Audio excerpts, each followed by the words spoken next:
is the story of what happens to the world we leave behind.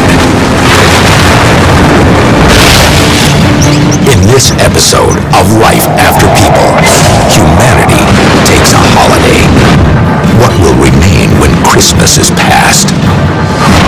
These turkeys avoid the plate, but will they live to see another Thanksgiving? And what will happen to mankind's vacation destinations? This one has already become a holiday hell. Welcome to Earth. Population 0.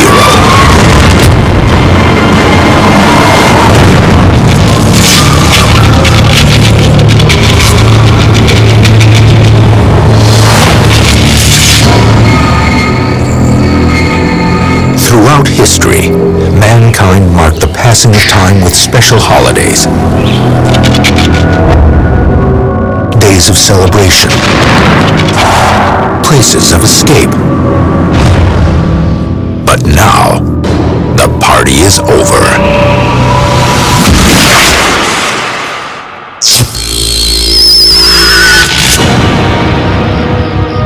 One day, after people. It's still Christmas at Detroit's Always Christmas store.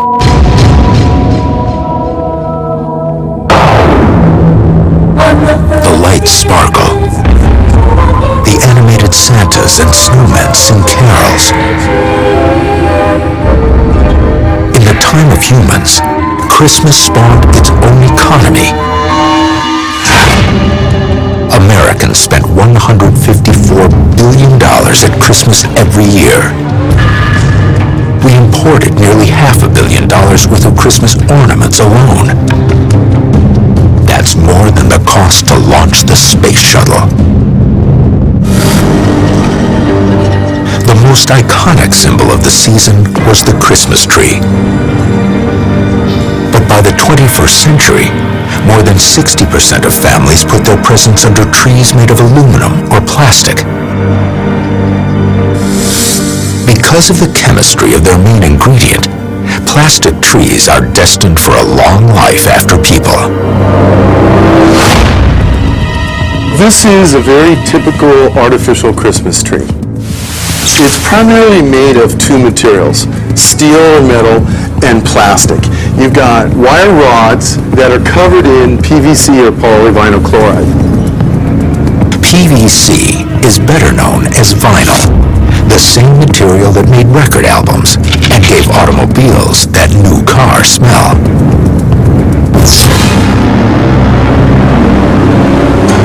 Another artifact of Christmas is the traditional holiday food that was both beloved and reviled. The fruitcake. Invented in the Middle Ages and popularized in Victorian England, fruitcakes were built to last. A densely packed loaf that didn't need to be refrigerated. It was often joked that fruitcakes would last forever. But because of one key ingredient, perhaps it's not a joke at all. The twinkling Christmas lights dim as the power grid fails.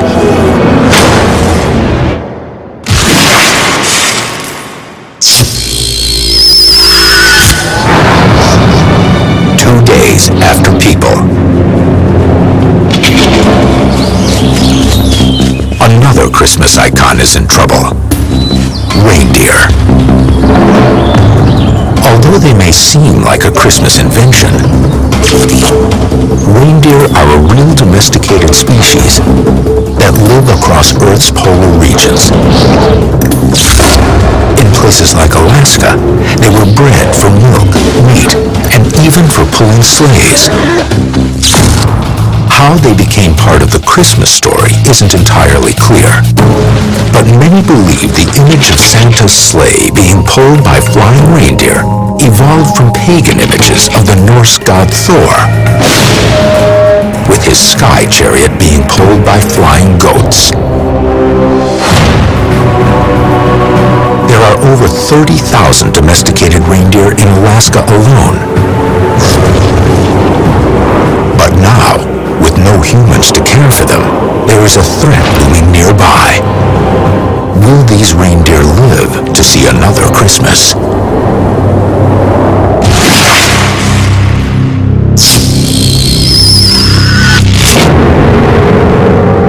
Three days after people, another holiday animal also faces tough times. Turkeys wander hungrily in their pens. In the time of humans, turkeys were an essential part of American culture. In fact, founding father Benjamin Franklin wanted the turkey, not the bald eagle, to be the national bird.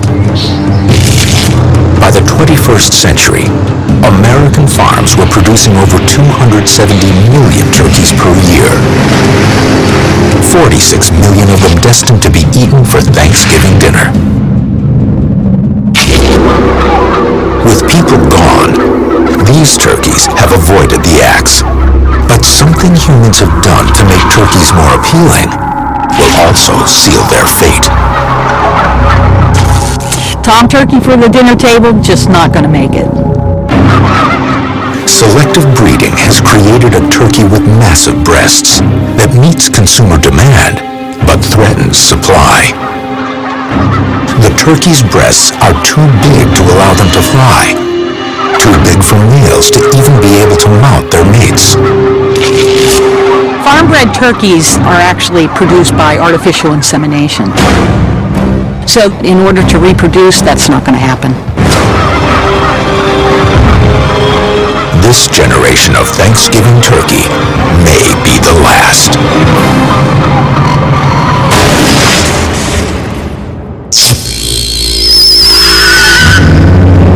1 week after people, steel roller coasters that once echoed with screams are now silent. Theme parks were one of the world's favorite holiday destinations. Roller coasters first appeared in America in the 1880s, and for nearly a century, all coasters were wooden. Although the first steel coaster was built in 1959, it wasn't until the 1970s that a breakthrough in engineering resulted in the birth of the extreme coaster. Looping, inverted, zero-G scream machines, like the Silver Bullet at Knott's Berry Farm in Southern California. The extreme coasters relied on highly engineered steel. The steels that go into a ride like this have to have certain characteristics. Steel is basically about 97 or 98% iron, but then like a good soup, it has a few little things stuck in there, some silicon in it, some manganese, but the most important element is carbon. You can increase the strength of the steel by adding carbon. It's really a small amount, but it's a very powerful addition. Adding as little as 0.5% of carbon can make steel 2 to 3 times stronger. But even the toughest steel has an ancient enemy: rust.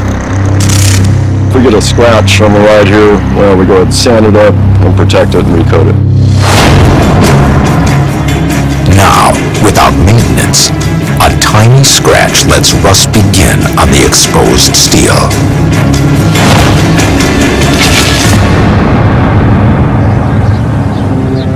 Not far away, a bizarre holiday oasis flourishes in the barren desert. Golf course fairways glisten, water fountains spray, and power still flows in the getaway of the stars. Palm Springs, California.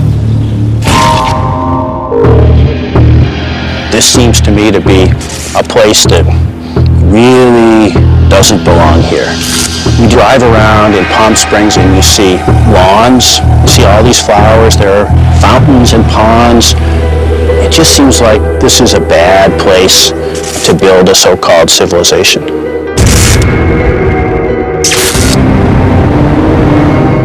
Despite being placed in a barren desert, Palm Springs was crowded with more golf courses per square mile than any other place in America.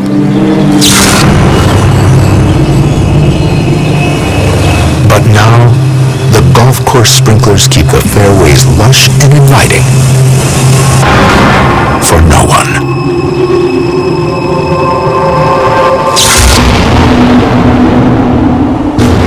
There's another bizarre human artifact towering over the desert floor.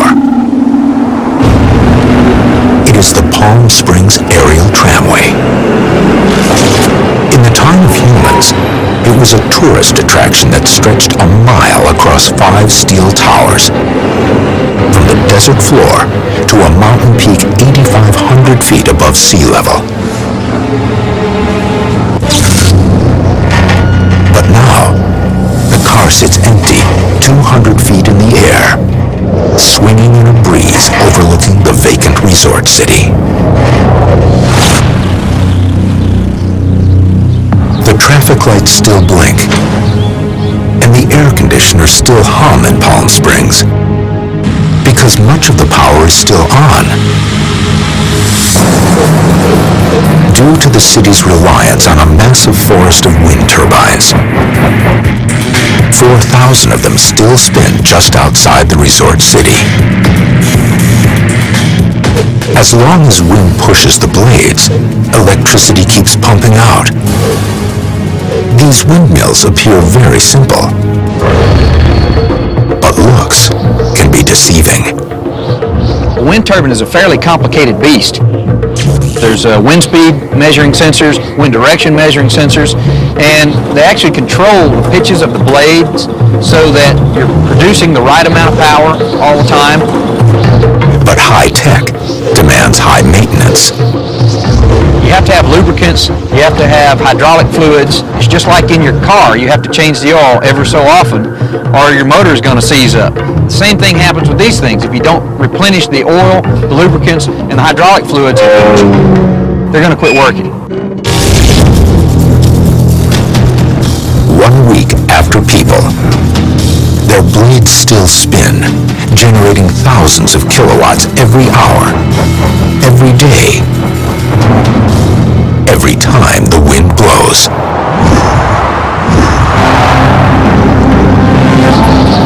But just over the horizon, the winds of destruction are beginning to howl.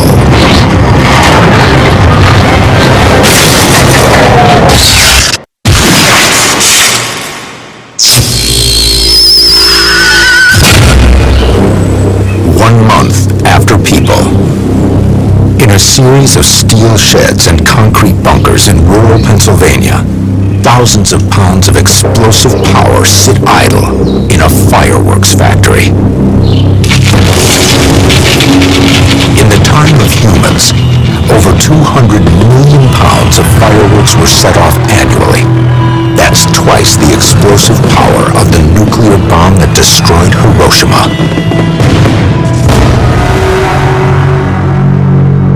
But now, those fireworks await a celebration that will never come. Are these explosives in any danger of going off? It happened at a fireworks factory in Denmark in 2004, killing 1 person, injuring 17, and damaging over 200 houses.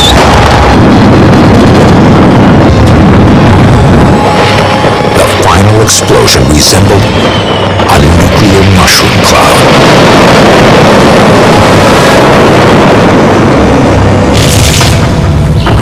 In America, regulations require smaller buildings, each containing smaller amounts of explosives, to prevent a massive explosion like the one that happened in Denmark.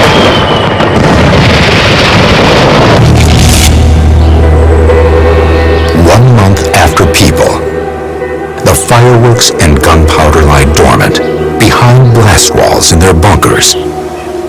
There will be no fireworks display this year. At least, not yet. In Alaska, the are struggling to survive without their human masters. And the domesticated reindeer are about to come into contact with their larger wild cousins, the caribou. Reindeer and caribou are actually the same species, but with one key difference. Reindeer are domesticated, while caribou run wild.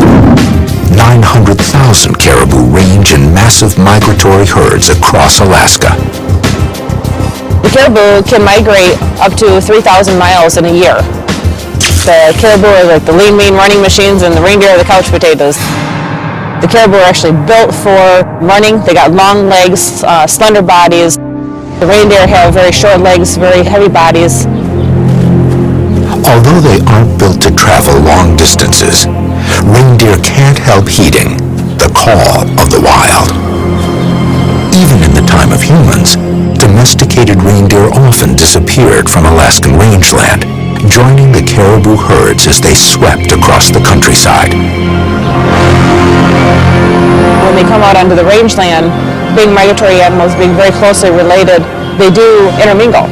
And when the caribou goes on through their migration, the reindeer have a tendency to travel along with them.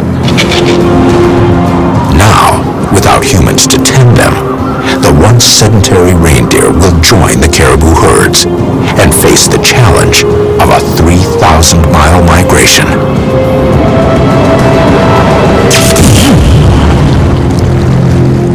Further south, in Glacier Bay, Alaska, luxury cruise ships rock silently in the harbor. In the time of humans, hundreds of these ships sailed the inside passage from Vancouver to Seward, taking 500,000 visitors annually on a scenic holiday. But without maintenance, even the small pocket cruise ships face the creeping effects of Alaska's weather. I think generally during the summer season when most cruise ships are operating, the cold weather isn't too much of a hazard. But in winter, when it's very, very cold, when rain freezes on deck during the winter season, that can be hazardous. As the snow piles up on the decks, sunshine and daytime warming creates a thick sheath of ice, covering everything from the portholes to the rigging. It's eerily beautiful.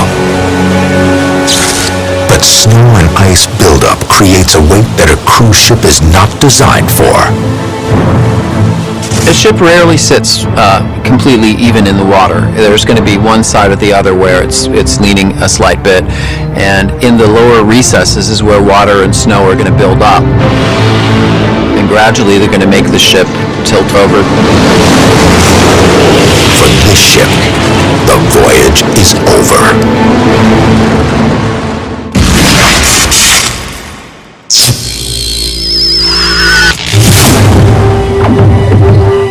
6 weeks after people, at the San Diego Wild Animal Park, the lions are getting hungry. A lion can go 2 weeks without eating, but it's now been over a month since their last feeding. The lions are so ravenous, they are willing to test the electrified fence that surrounds their enclosure.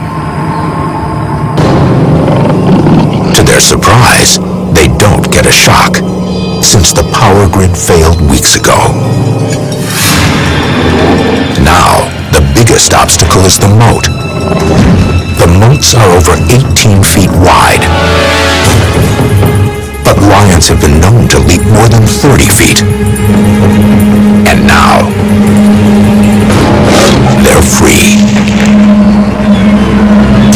The first thing they would do is go for food, whether it's in the zebra enclosure right next door or somewhere throughout the park. They would be timid at first because they're used to a very small area. But soon, they will expand their range in search of food. There is a new king of the urban jungle.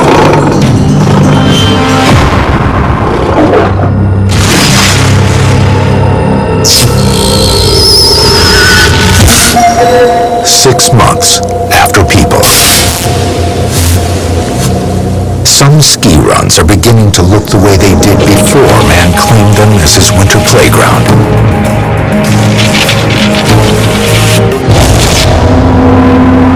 But strangely, while some ski runs have already seen pine saplings sprout, others remain mysteriously free of growth, as if still being groomed by human hands.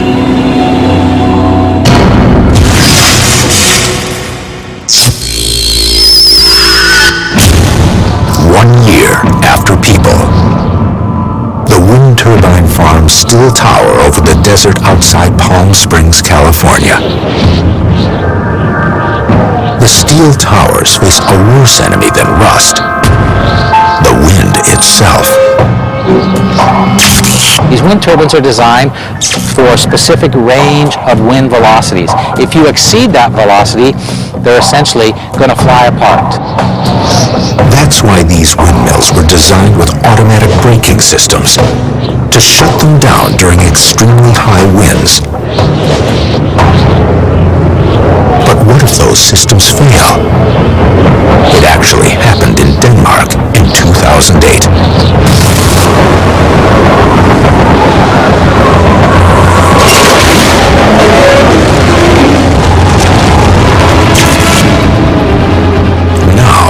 After a year without maintenance, acres of power-producing windmills are vulnerable to the same fate. The first time a 100-mile-an-hour wind comes through here, the rotor's going to be spinning faster than it should.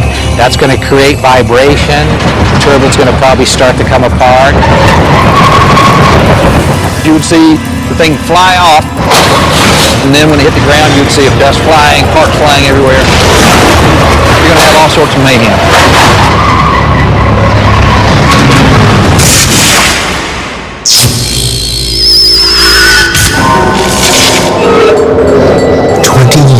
After People. With the windmill farms destroyed, power went out long ago in Palm Springs.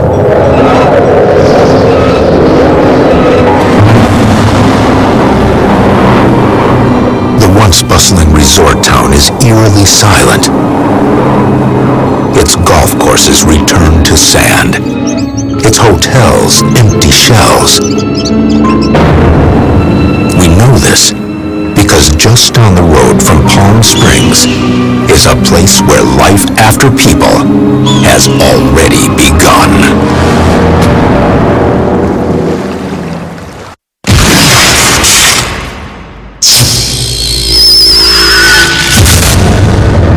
20 years after People, high-end hotels are only checking in vermin. Once lush golf courses have turned into acres of sand traps. And luxury swimming pools are now empty cesspools. This is the fate of the vacation destination called Palm Springs.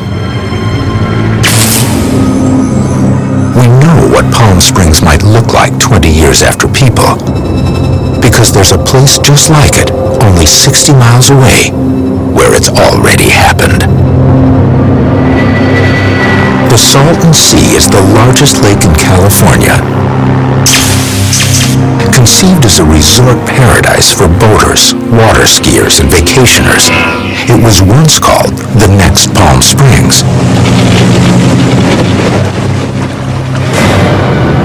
Instead, it became an empty wasteland of foul smells, abandoned homes, and acres of dead fish. The Salton Sea is one of the most beautiful places from a distance, and one of the most foul, feculent places when you get close up.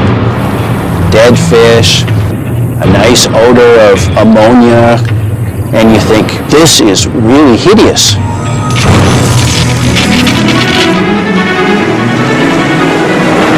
The heyday of the Salton Sea was the 1960s and 70s. Vacation homes popped up like cactus blossoms. Crowds thronged the beaches, swimming, boating and water skiing during the day, and at night, sipping martinis at the yacht club.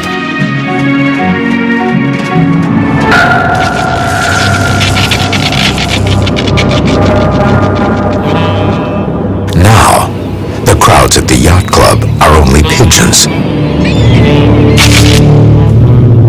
The vacation homes lie open to the elements.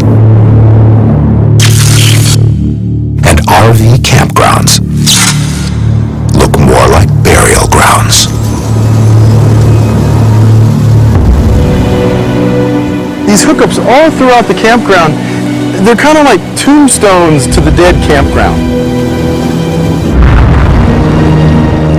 What happened to turn this lush oasis into an apocalyptic wasteland? It began in the 1970s. Masses of fish suddenly dying, floating to the surface by the thousands. The cause of the fish kills was agricultural runoff from local farms. Because of all these fertilizers running in there, we get this tremendous growth of algae. And as this algae dies, it falls to the bottom. And it creates a layer in the bottom of the sea where there's no oxygen. So we have bacteria that are eating all this dead organic matter and creating hydrogen sulfide gas. Hydrogen sulfide is a gas that is as toxic as cyanide, causing extreme damage to the central nervous system, eventually destroying the ability to breathe.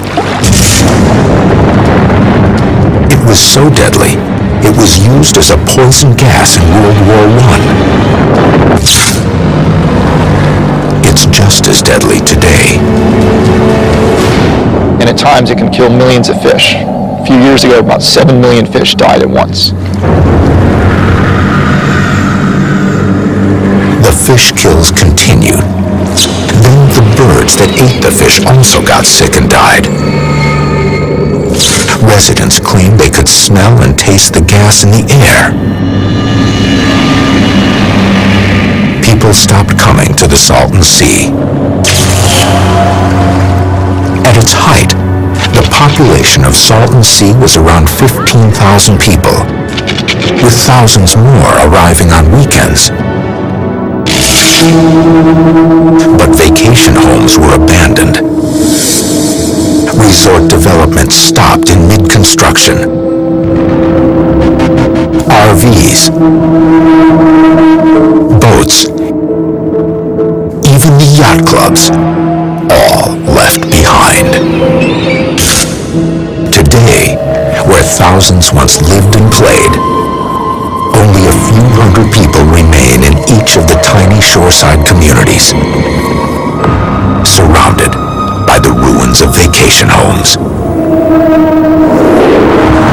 Decades after being abandoned, the effects of water, sun, and salt are clear.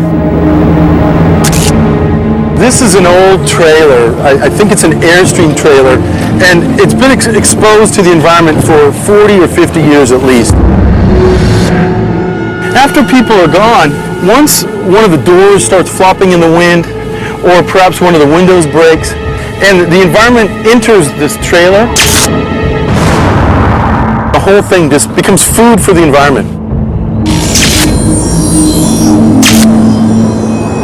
All the materials that are composite or man-made are falling apart. This here is like masonite or particle board. It's decaying much more rapidly than the solid timber.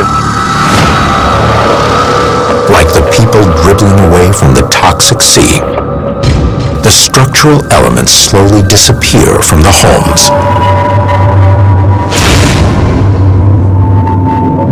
This is about a 40 or 50-year-old building, and although we still have some structural frame in place, there's not much left. once the roof went away, the windows are gone. I don't see any doors, any glass. It's all actually deep, several feet down underneath this salt and sand.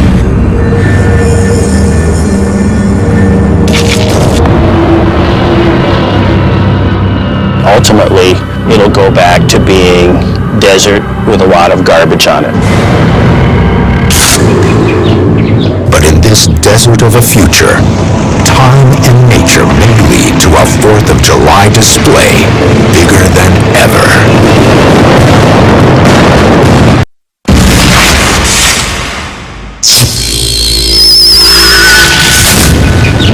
20 years after people, vines and trees have covered up or broken through the concrete and steel bunkers of what was once a fireworks factory.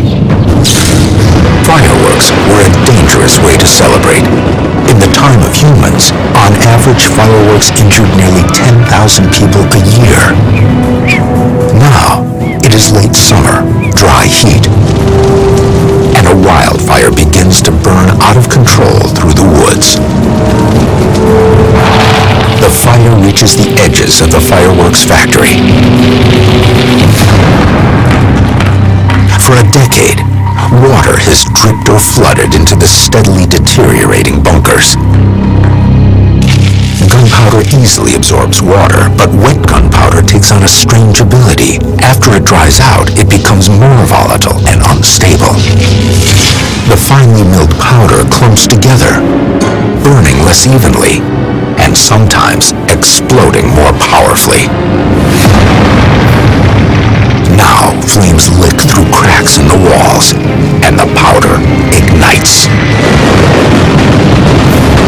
The fire spreads from bunker to bunker, where thousands of pounds of prepared fireworks lay dormant. These explosives were destined for over 100 different fireworks displays. Now, they all go off at once. Across the country, real snow mixes with artificial flocking at Detroit's Always Christmas. Soil has built up on the floor of the showroom. Grass grows in the aisles of decorations. Vines climb up plastic Santas and toy soldiers. And in a nearby aisle, fruitcake still rests. They owe their longevity to one key ingredient, alcohol, one of mankind's oldest disinfectants. The combination of rum or brandy with dense flour actually creates an anaerobic environment, an oxygen-free interior that inhibits microbe growth. 20 years after people, the fruitcake shows no sign of decay. Maybe fruitcakes will last forever. But the classic Christmas reindeer, long ago swept up in caribou migrations, have disappeared. While some have interbred with their wild caribou cousins, most died out quickly after people. Although reindeer and caribou are the same species, there's a fundamental difference that caused many of the females to drop out of the herd within the first year. Reindeer have their calves 1 month before caribou. They would start falling behind during their calving seasons and fall prey to the bear and wolves.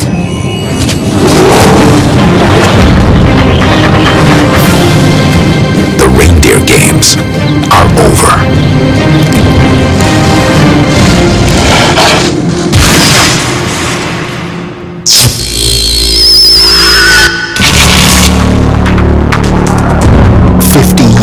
After people,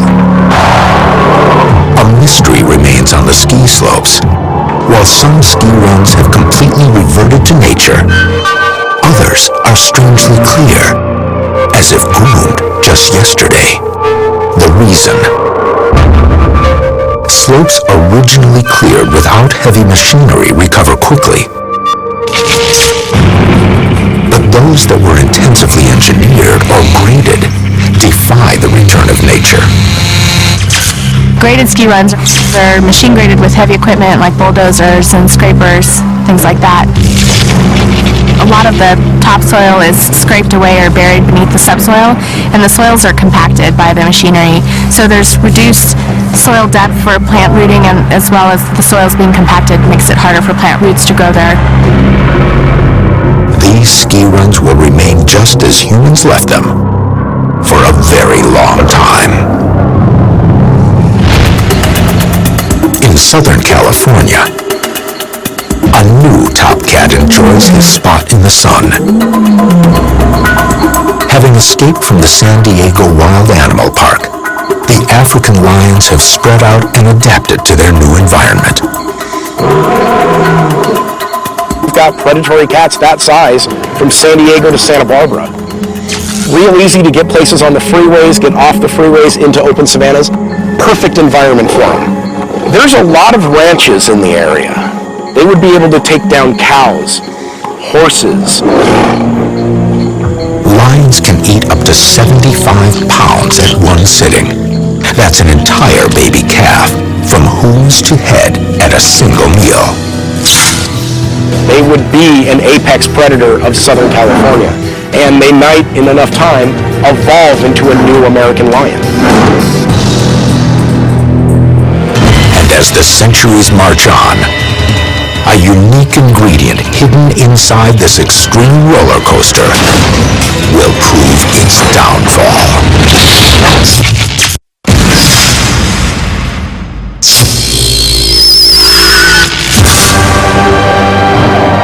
80 years after People. Outside Detroit, Michigan, at the Always Christmas store, it's beginning to look a lot less like Christmas.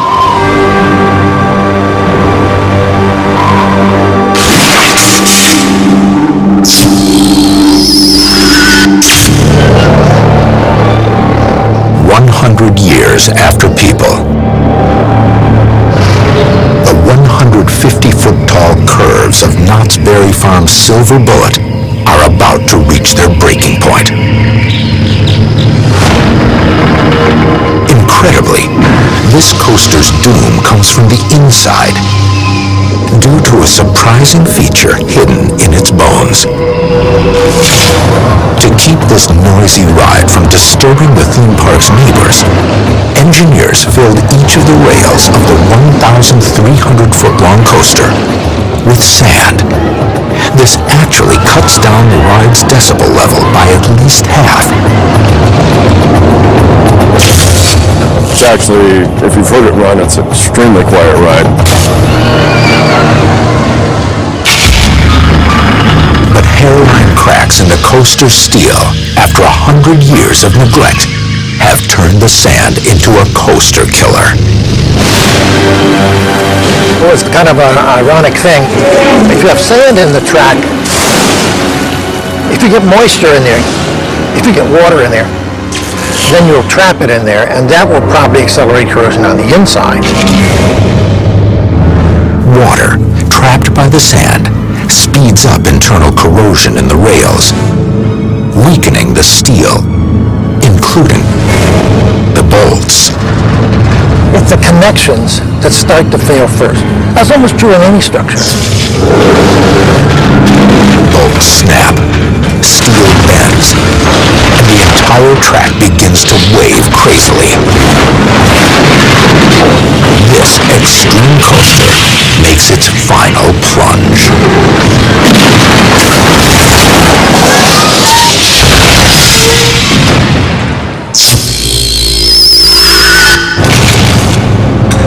"120 years after People." The winter resort destination of Palm Springs has reverted completely to desert, where snowbirds and retirees once lounged by the pool. Sand, yucca, and mesquite cover almost all remnants of civilization. Yet the aerial tramway still stands.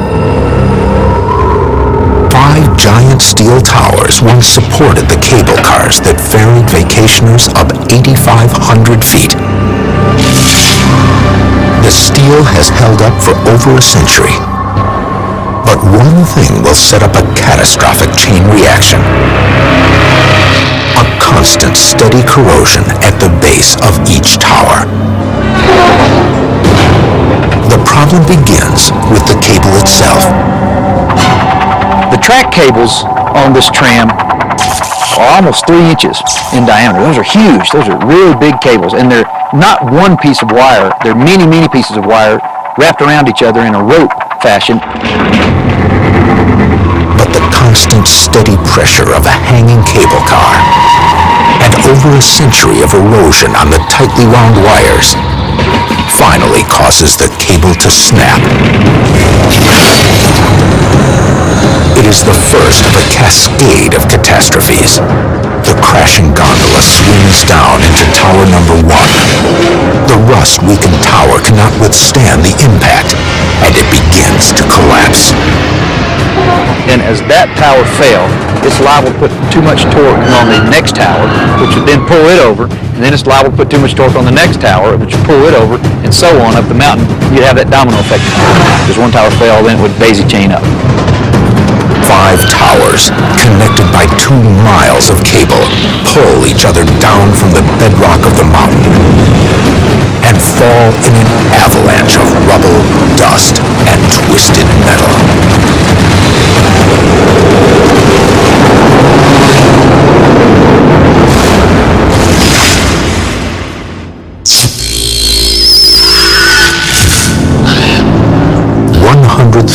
Years after people, nearly all signs of human holidays have been wiped off the face of the earth. But like a ghost of Christmas past, the fruitcake lives on, protected by its anaerobic mix of sugar, flour, and alcohol. In fact, the oldest recorded fruitcake in the time of humans was more than 130 years old. It was baked in 1878 by an elderly grandmother who died shortly after it came out of the oven, and the family couldn't part with it. In 2003, the baker's great-grandson presided over a tasting of the cake, where it was deemed still edible.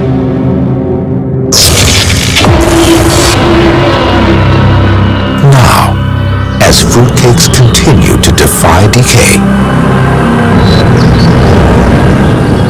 throughout America, wild turkeys continue to roam. These are the descendants of mankind's Thanksgiving turkeys, just not the ones eaten by modern Americans. They are the lean and fast native breed that was eaten by the Pilgrims at the first Thanksgiving. The creature that Benjamin Franklin thought should be the national bird lives on as a feathered reminder of holidays past, in a life after people.